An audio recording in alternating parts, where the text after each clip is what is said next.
Anyway, kayo ho ba ay nalulungkot?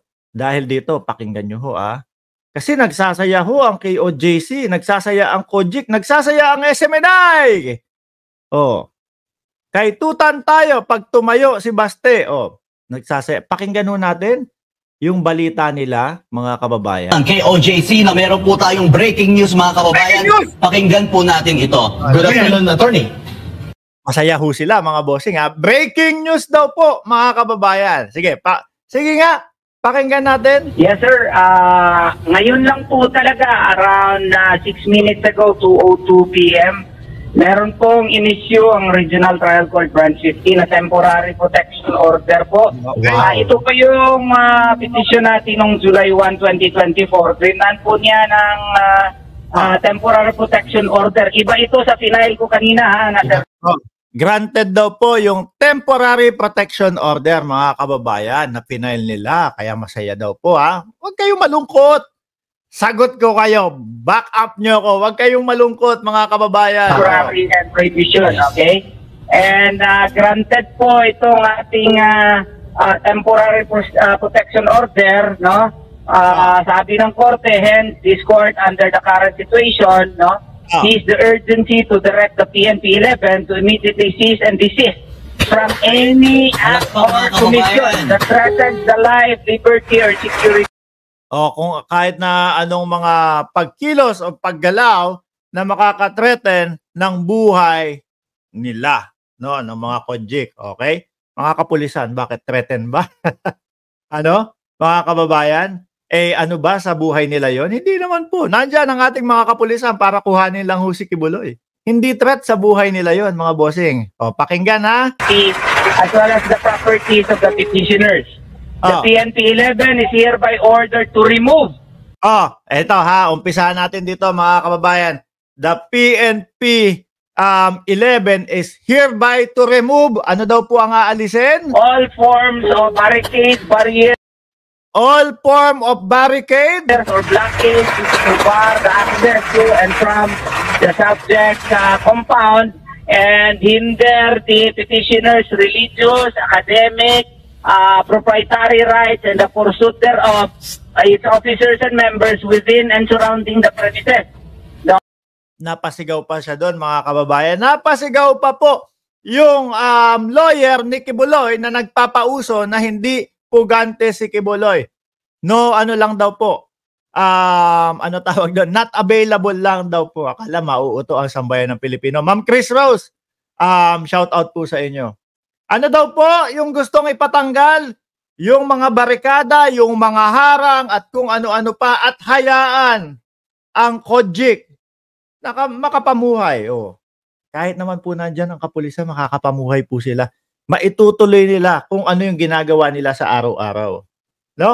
Pero, ang palabas nila sa taong bayan, wala. Pati po yung kapulisan na alis na doon. Tapos na ang maliligayang araw ni General Torre. Ganun po yung palabas nila. Ma'am Jean Kogi, shout out po sa inyo. Tuloy! Office of the Clerk of Court, Regional Trial Court 11 is directed to immediately serve this order to any senior PNP 11 commanding officers present with premises of POJC and DMA CFI compound and at the regional office.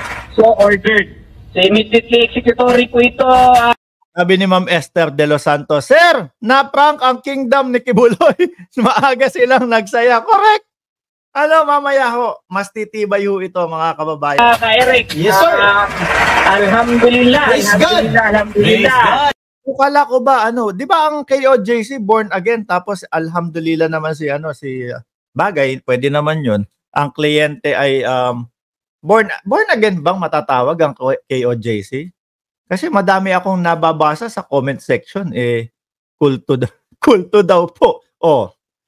Kulto ang KOJC, tapos Muslim naman po yung Pwede naman ganon, di ba, mga kababayan?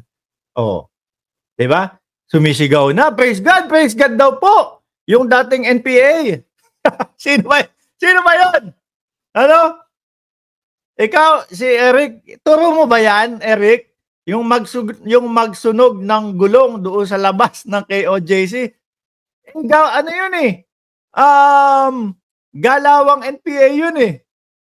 Di ba? Yung magsunog ng kung ano-ano. O tapos, sabi nung mga Kojik supporter, tinirgas ho kami dito. May mga puting usok na pinakalat.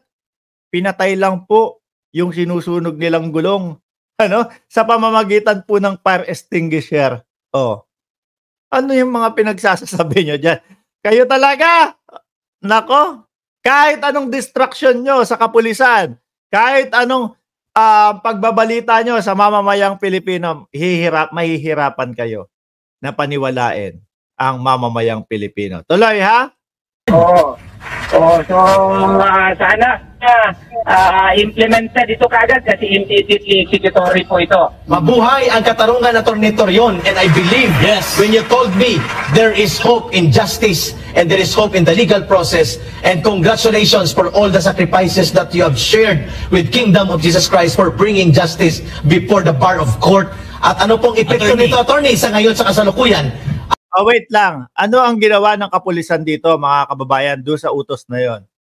Di sinunod ho, mga kababayan, tinanggal ho yung mga barikada, tinanggal ho yung mga bakod, tinanggal lahat ng mga nakaharang, mga kababayan. Tapos ho.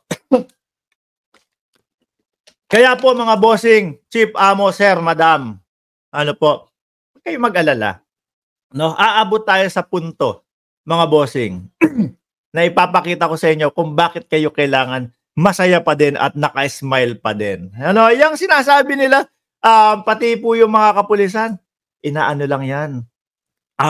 Inililihis lang po nila para maniwala ang taong bayan na pinapaalis na itong mga kapulisan na to.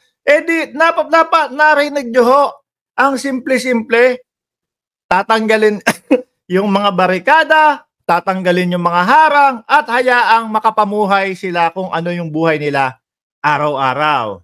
Di ba? Tuloy mo nga. Ano po ang gagawin nila? Kailangan na sila dyan.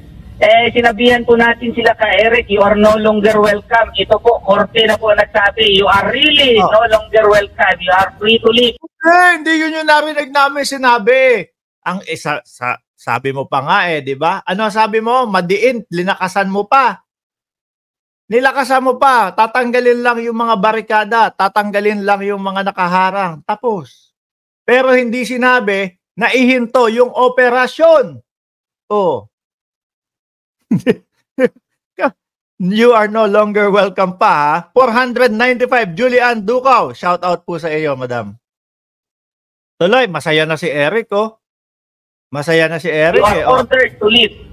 So, yun po ang, ay pinaremove lahat ng barriers, lahat ng posibleng makapag-hinder ng ating religious, academic, and proprietary rights, pinapaalis po doon. Kailan pa naging hinder? Kailan pa naging hadlang ang kapulisan para makapag-practice ng religion? Kailan? Saan? Sinunod naman po ng ating mga kapulisan yan, mga bossing. Sinunod po ng ating mga kapulisan. Tinanggal na po yung mga balakid, tinanggal na po yung mga harang, tinanggal na po yung mga bakod. Pero ang mga kapulisan, bakit tatanggalin? Naging balakid ba sa relihiyon ang ating mga kapulisan? Tuloy. So, dapat po ay...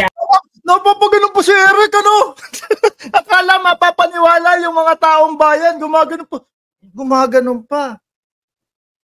Magulat ka, Eric. Yung 2,000 iniiyak nyo dyan. Baka bukas 5,000 na yan. Ano po? Kasi the more na pinipigilan nyo na ma-serve yung warrant of arrest, dumodoble, dumadami yung kapulisan.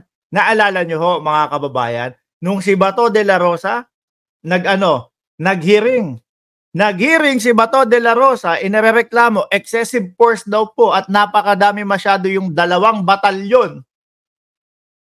Ano ho ang ginawa ng PNP? Yung 2 batalyon, umakyat ng 2,000. Baka kagaganyan nyo. Baka kinabukasan, 5,000 na ang nandyan. Ulitin ko ho, walang sinabing ihinto yung operasyon. Ang sinasabi, tanggalin yung mga balakid, kailan ba naging balakid ang ating mga kapulisan? Umalis na sila kaagad-agad. Bakit?